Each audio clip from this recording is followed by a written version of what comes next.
The frosts ame early that year. By mid-November the ground was already locked in such a way that water in the well would form a thin arrest of ike overnight. I would get up before dawn, heat water for the livestock, and help me motor with the household chores.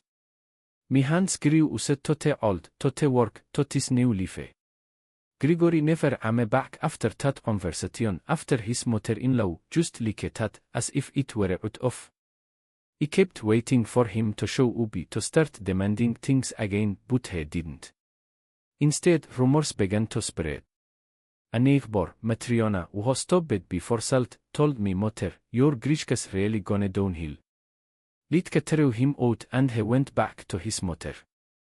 Braskovia Timofeevna no walks around darker than a storm allowed. My mother listened, nodded.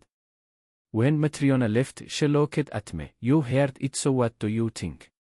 I stayed silent, standing by the stove, stirring the boridge, realizing I felt nothing, no joy, no pity. Just emptiness. "Nothing," I said at last. "That's his business." A week later something else happened. I was walking back from the well carrying a bucket. At the gate stood an unfamiliar woman from a nearby village eyeing me and squinting. "Are you Kleftia?" she asked. I used to be the wife of Grigory Ufimstev, I answered.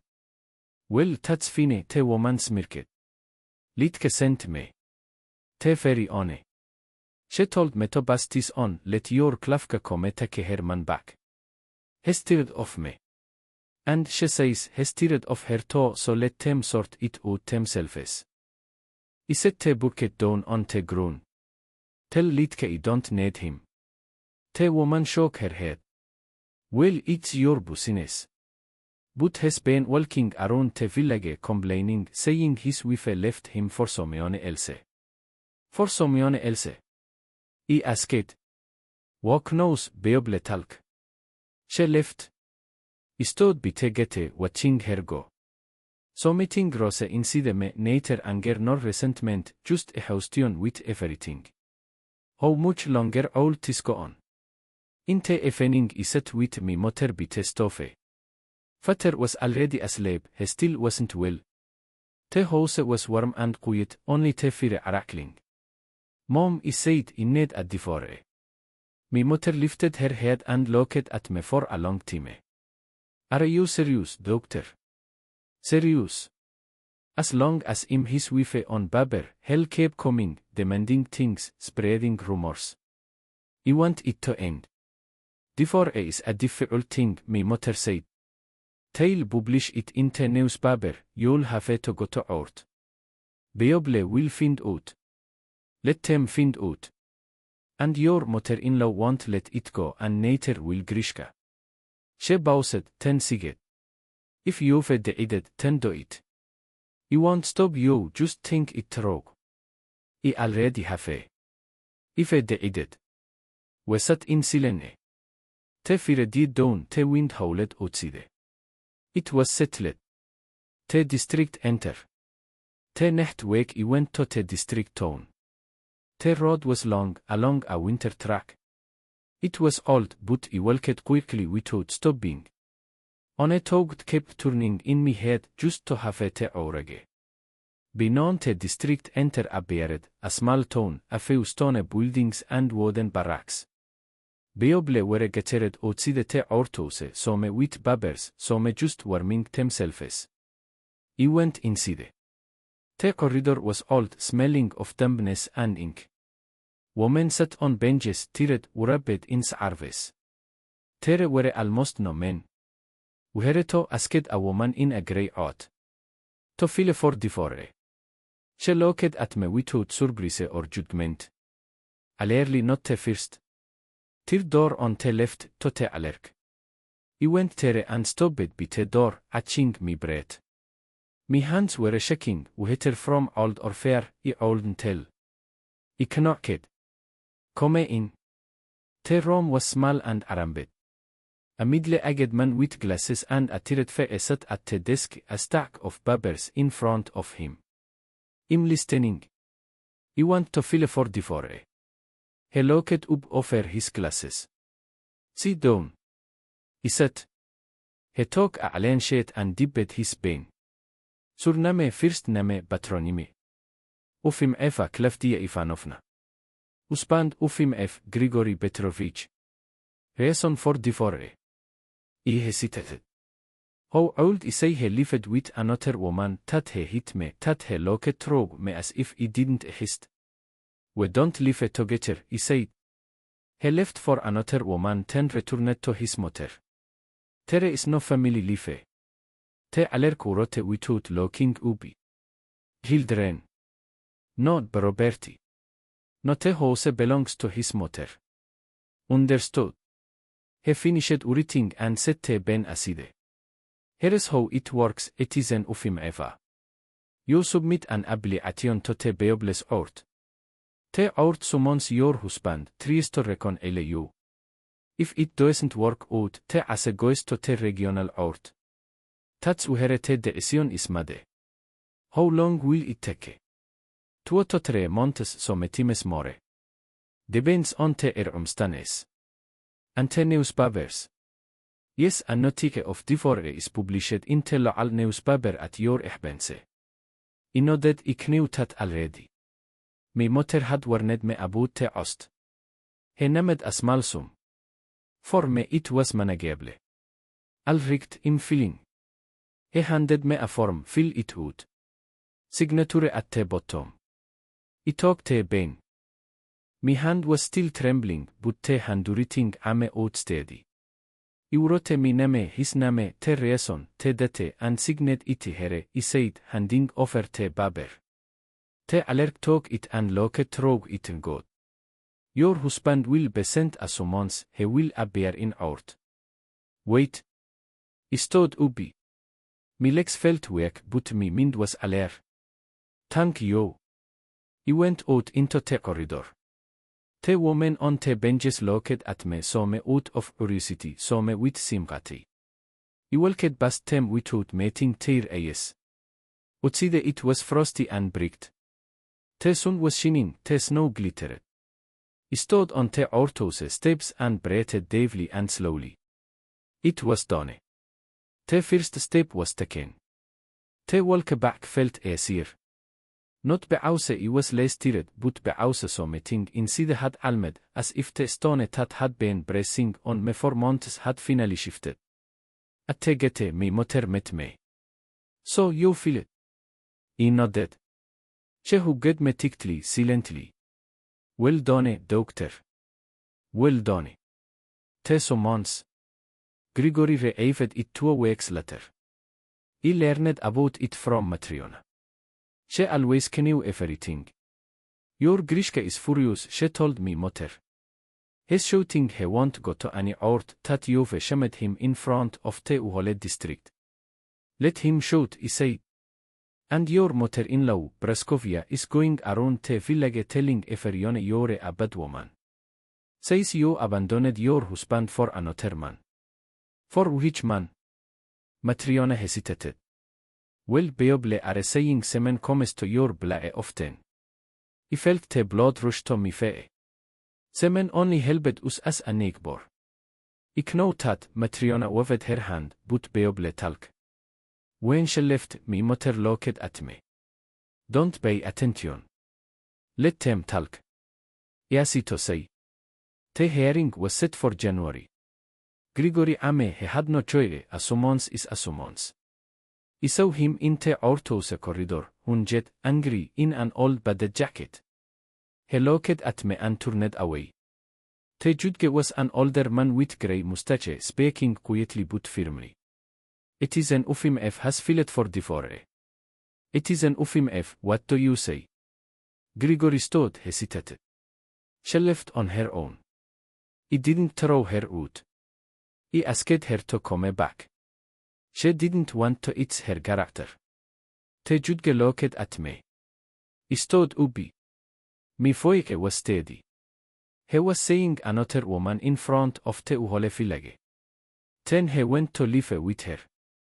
Then he returned to his mother. He raised his hand at me. We did not live as a family. Grigory jerked. Lies. It ha beened on and even that's not true. Te judge interrupted, tere are witnesses. Te uhole fillage knows. I said, tere are witnesses.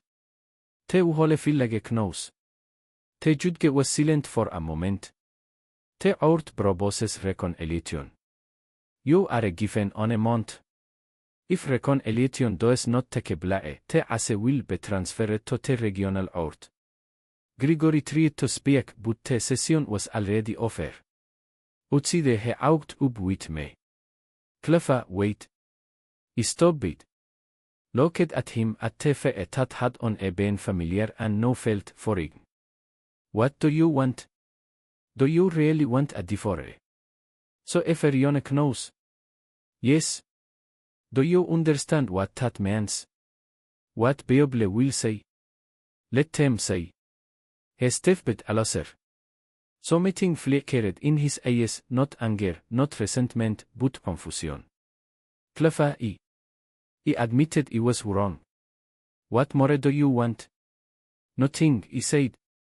I don't want anything from you. Only the divorce. So it's because of semen.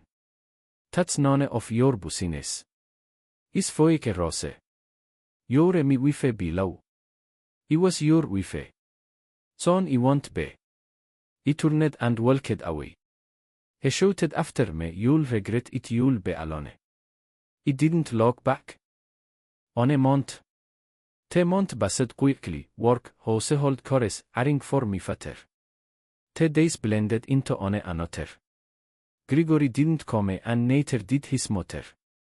Only rumors reached me about the trial, the divorce, how bad a person I was. I tried not to listen, but sometimes stay still got through. On at the well an unfamiliar woman alled out, are you the one who left her husband? He left me, I said. Then we go to court. You old have barted quietly. Quietly didn't work. The woman shook her head. Be careful. Men don't like a woman who go to court. I said nothing, picked up the bucket, and went home. Semen still ame as before, helped with firewood and the roof, spoke a little, worked a lot, so metime stayed for there, sitting in silence, looking out the window. On a day I asked, Semen, have you heard what they say about me? He lifted his eyes. I have. What do you think? I think Bible talk a lot and you do what you believe is right. And does it bother you that you know Bible talk about us? He was silent for a moment. Clefa, I'm not forcing anything on you, you know that. But if you're asking what I think you're strong. And you deserve better than what you had. I looked at him at his simple face, his alm grey eyes. Thank you, I said quietly. No need to thank me. He finished his tea and stood up. I'm going. If anything comes up, I'll me. At the door he stopped and turned back. Clefa, when all this is over, when you're free and I come be just to talk. I didn't answer right away. He waited patiently without pressure. And he asked again. In February a letter arrived from the regional court. My mother brought it from the post office and put it on the table here.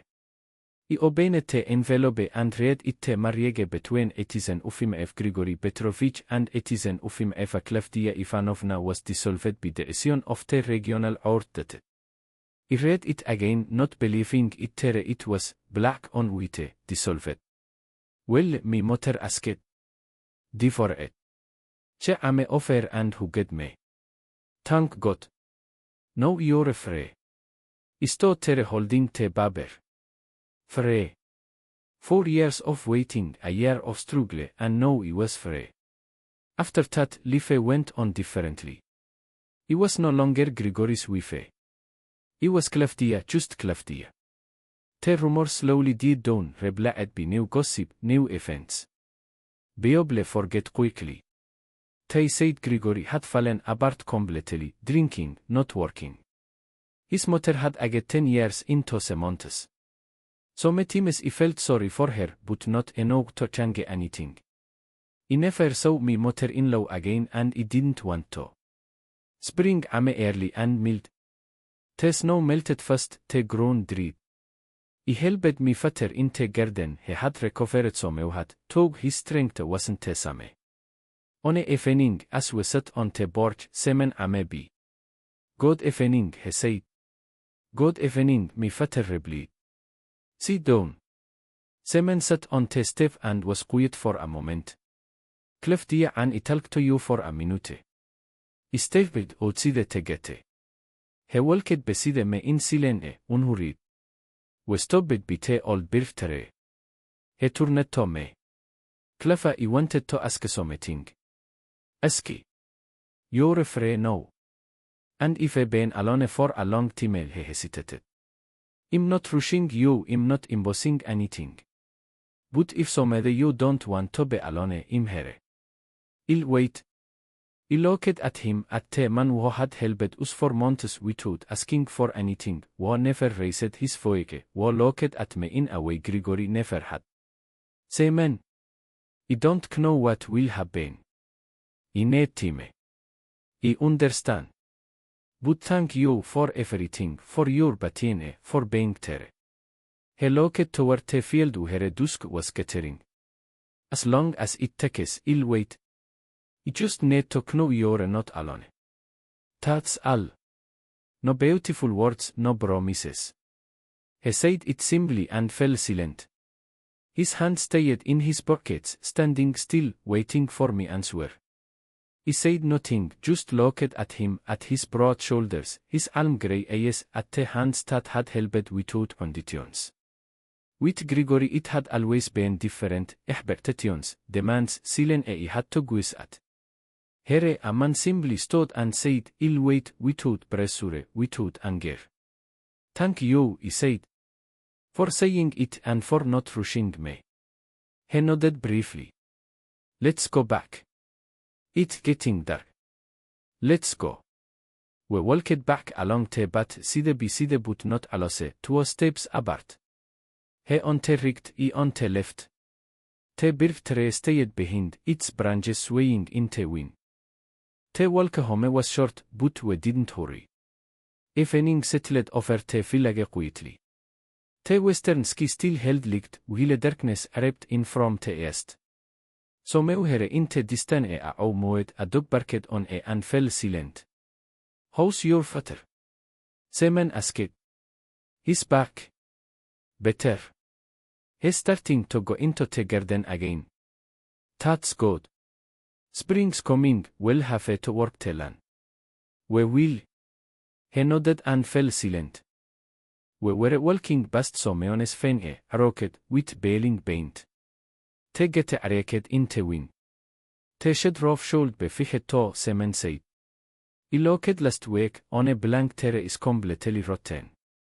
It should be rebuilt before it rains. Thank you.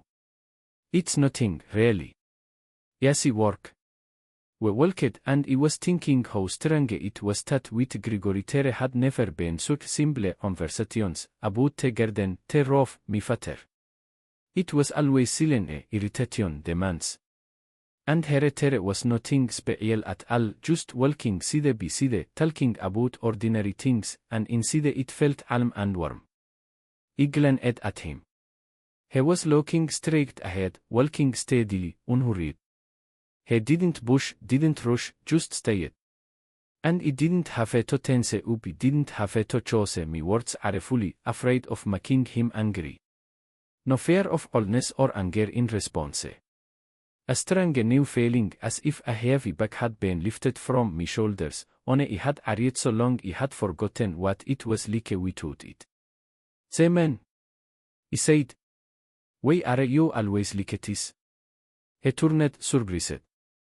Like what? So calm. You don't demand anything, you don't rush. I sat on the bench by the window, hands folded in my lap. It was getting dark outside. A thin young man appeared above the neighbor's roof. My mother blazed a cup of hot strong tea in front of me and sat down on the opposite bench. You were out walking for a long time, she said, as if casually, just to start a conversation. And I didn't even notice how time passed. Min mother looked at me carefully for a long time. Te way she used to look when I was a child and hiding something. But no without strictness, only understanding. It's Alm with him, she said. I lifted my eyes and met hers. Alm. That's the main thing. She stood up, went to the stove, jacket something in the boat, stirred it. I stayed sitting, looking into me up. The tea was rolling, steam drifting above it. Mom, he said he would wait as long as needed.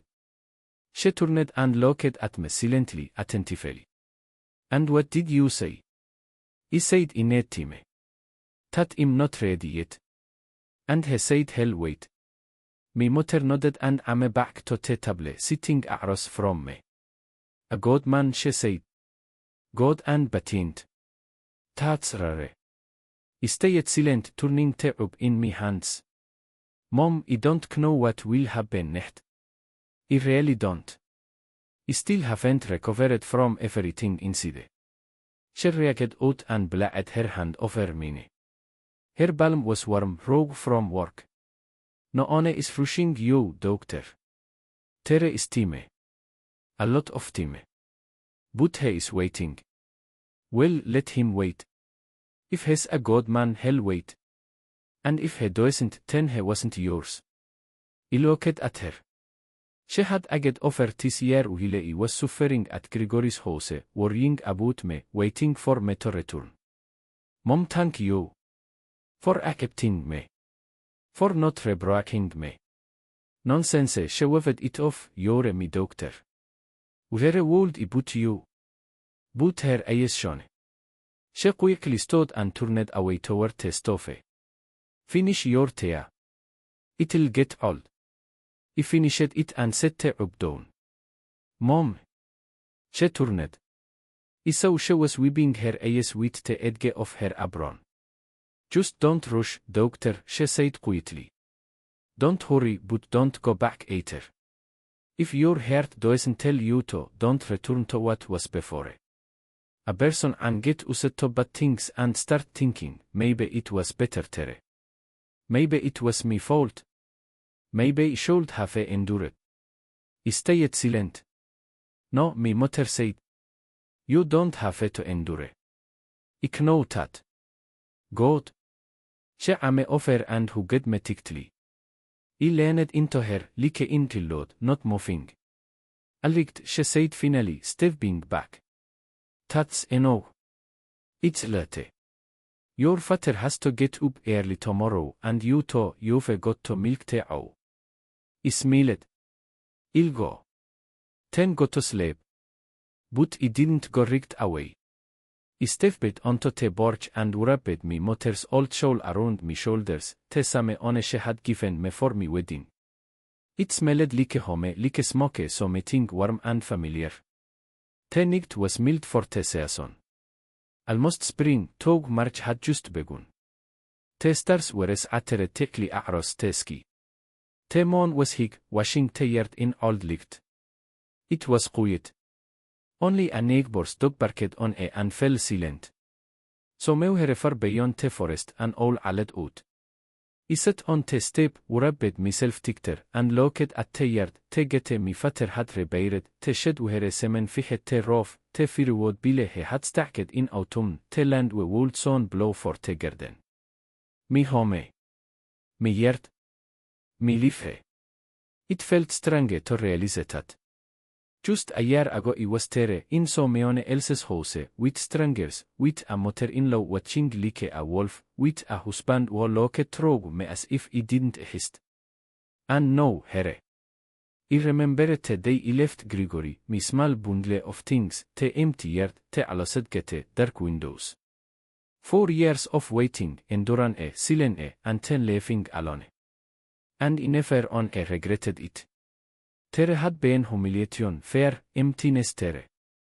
Here silent parents, work that was not a burden, and a man who said, I'll wait without pressure. Say man. I talked of him how he stood by the birch tree, how he spoke calmly without beautiful words, how he walked beside me without demanding anything. I didn't know what would happen next. Maybe he would become my person, maybe not. Maybe Tim would change everything. But no, it was enough that he simply existed. That he was near. That he didn't rush me. And that alone was already a lot. The wind moved a branch of the birch by the fence. The boots were already swollen, spring was coming. I took a deep breath. The air was damp, smelling of earth, meltwater, something new. New. That was the word. A new life. A new me. Tomorrow would be a new day. I'll get up early, milk the cow, help me mother with breakfast, tend the garden, tend the household. An ordinary day on of money. Semen will come to help me father with the art. Me mother will feed him lunch. Maybe well talk, maybe not, well say. There is plenty of time, no need to rush. So meuhere beyond the forest a fohyelbet. A neighbor's dog barked on short and lazy, and went quiet again. The moon rose higher, boring silver light over the yard. I stood up, brushed off my skirt, adjusted the shawl on my shoulders. Time to sleep. Early morning tomorrow. I looked on a more at the yard, the gate, the shed, the firewood stack, the road leading out of the village, back toward where I had come from a year ago, with a small bundle in my hands. Then I turned and went inside. The main room was dark, only the stove glowing faint red. My mother was already asleep, her steady breathing could be heard behind the curtain. My father was snoring in his corner. I undressed and lay down on my bed. The bedding smelled alien and familiar. The pillow was soft. Everything was known, scents, silent sounds. Home. I allowed me a yes. I talked of tomorrow, of semen coming to help me father, of me mother busy with chorus, of menstalkebite art. An ordinary day on of money. And I fell asleep calmly, without worry. Morning ame early. I woke to the roaster's loud, insistent arrowing. Outside it was already getting late, the eastern sky turning pink. I got up, dressed, went outside. The air was fresh with a slight chill. Dew sparkled on the grass. The cow in the barn was lowing, waiting to be milked. I took a bucket and went to her. My hands worked on their own by habit. Milking, straining, hurrying. My mother was already busy in the kitchen. My father stepped outside and looked at the sky. It'll be a good day, he said. Sunny. Good. An ordinary morning on of many days. By noon semen arrived, bringing tolls as promised.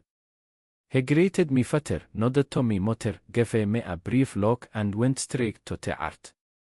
The men worked, my mother cooked lunch. I helped her, baling potatoes, chopping onions. Ordinary tasks.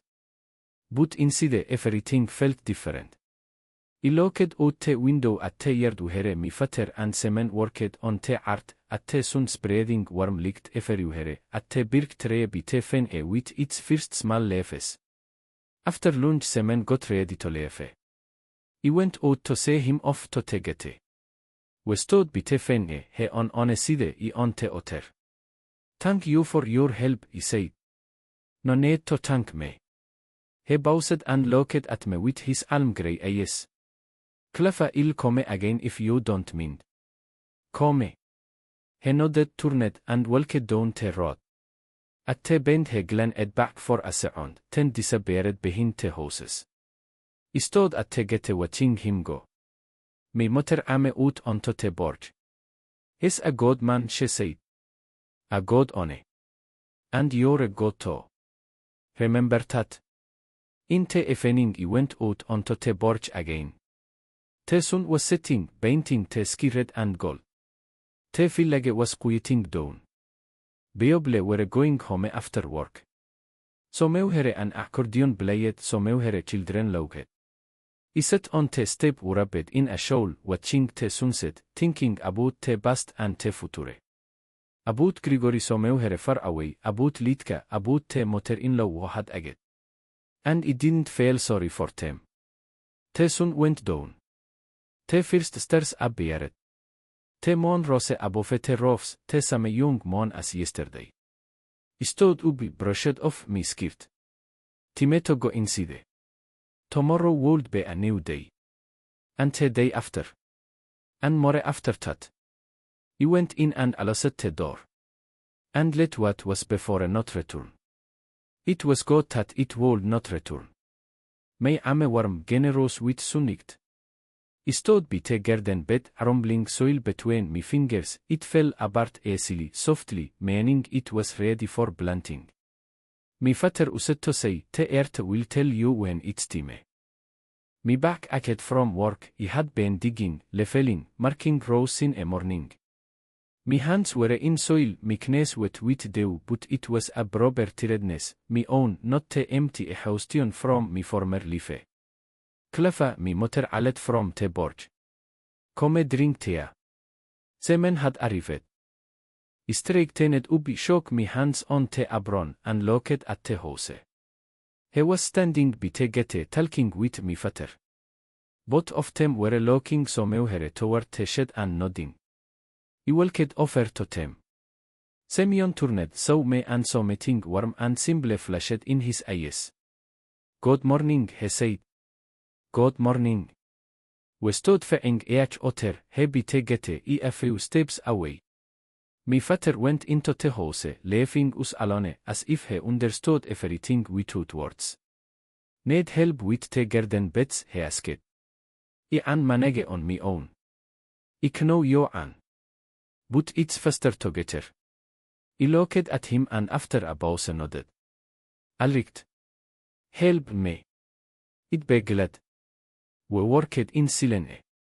He dug the soil, I leveled it, then we switched. I took the shovel, he added water. The sun was rising higher, hitting me back. Chickens looked behind the fence, a neighbor's dog barked. An ordinary day on of money. But something was different. I didn't notice it right away. Only later did I realize I felt calm. It was easy being with him. It had never been like that with Grigori. Even in the beginning, when I still hoped everything would improve. There was always tension, there a sense of impending trouble. Clef Semyon called, stopping. What? Rest a bit. You've gone ballet. I wanted to brush it off and say I was fine, but I looked at him and stayed silent. Alright, I said. Let's sit. We sat on a bench by the fence. He took out a book and began slowly rolling a cigarette. I watched his hands, calm, steady. Semyon, how long have you been living alone? I asked. He took a drag and a hallet smoke. 3 years. Sin Marusia passed away. He paused. It was hard. Very hard. The first year was unbearable.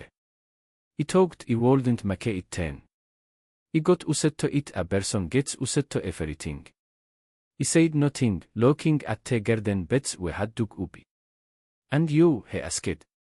Was it hard? I didn't answer right away. I chose me words. Yes, I said finally. But not the work. Something else. He nodded and didn't ask further.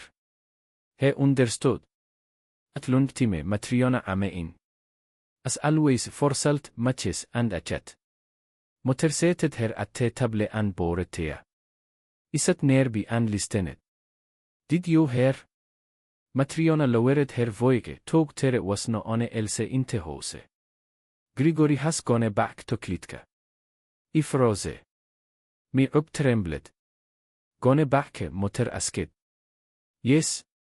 They've been together again for a week. And you imagine. Mother shook her head. Strange things. What strange? Matriona waved her hand. They're just miserably apart. So they got back together. But now it's even worse. They fight every day. She next him, he snaps back. Neighbor say it's constant shouting. He stayed silent. He felt nothing, no anger, no joy, no pity. Just emptiness. And what about Praskovia Timofeevna, Moter asked. She's worn out completely. Her son barely visits now. Matriona finished her tea and stood up. Well, I'll go. After she left, Moter looked at me. How are you? I'm fine, he said. Honestly. I met her yes. Really, Mom, I don't are. And it was true. Where it used to hurt, there was no silence. Empty, but not painful. Like a healed wound, the mark remained, but the pain was gone. A week later I saw him myself. I had gone to a neighboring village to visit a friend and took a shortcut through the forest on the way back. I am out near the old mill and froze. Grigory was standing alone by the well, drawing water. He had changed, lost even more weight, 100 of air.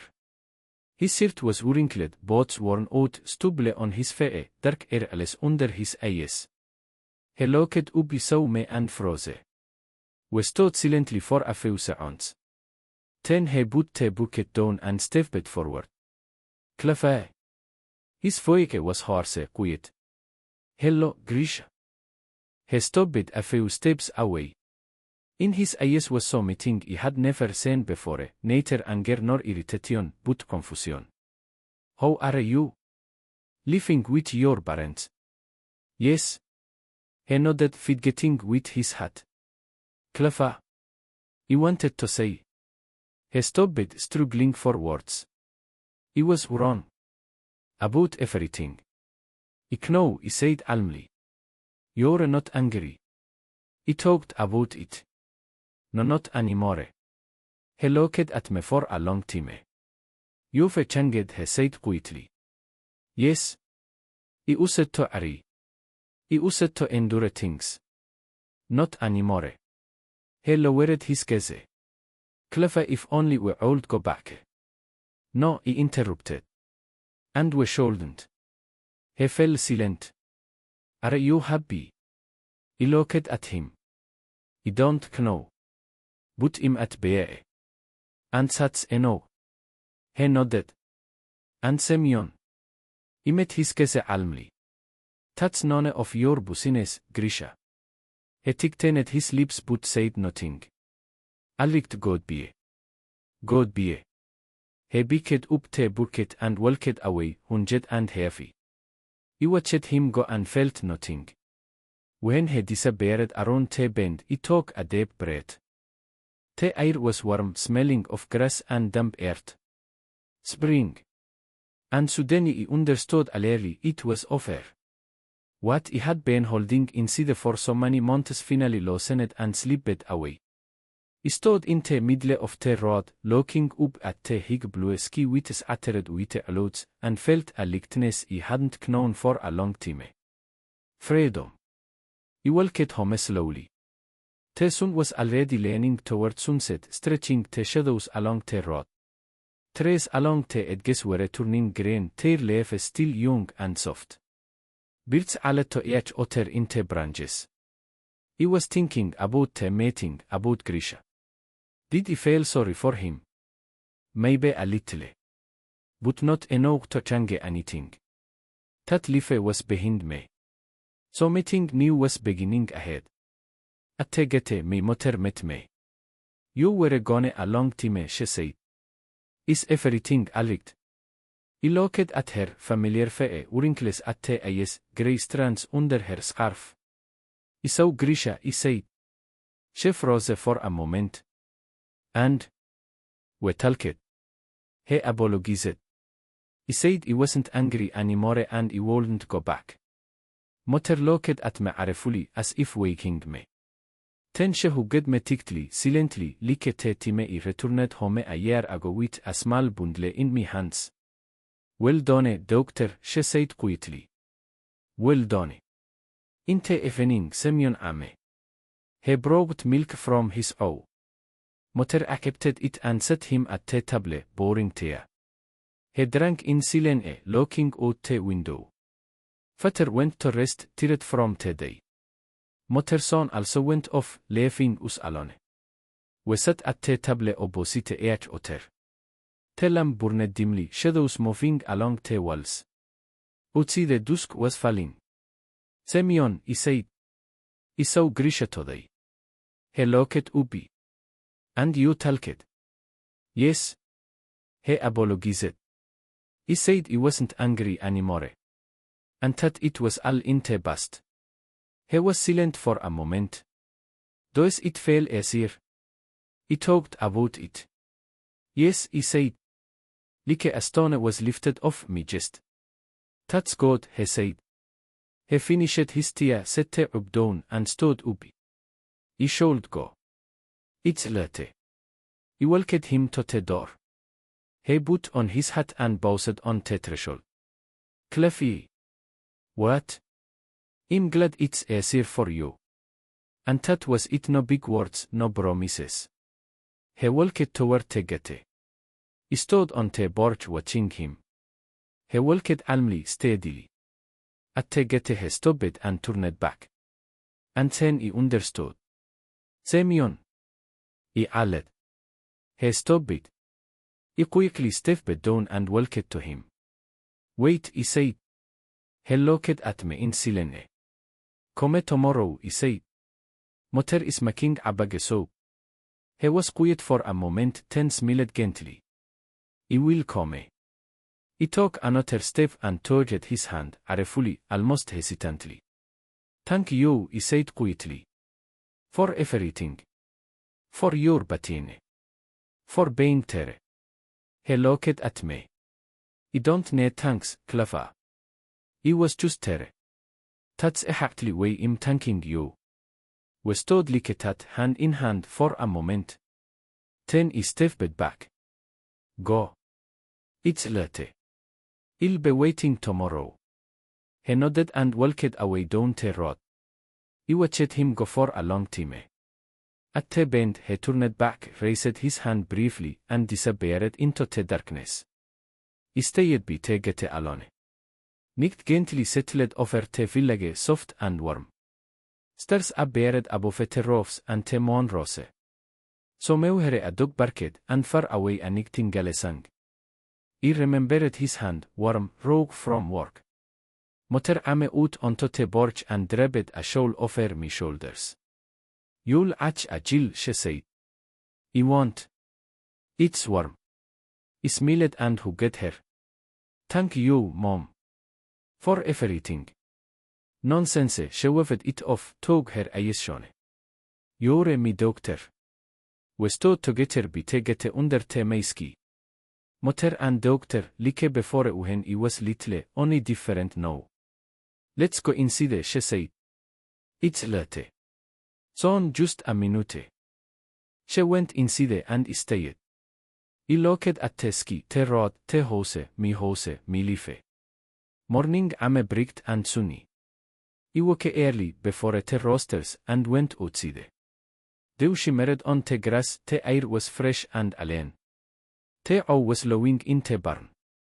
I took a bucket and went to milk her. My hands worked automatically, my mind was alert. By midday everything was ready.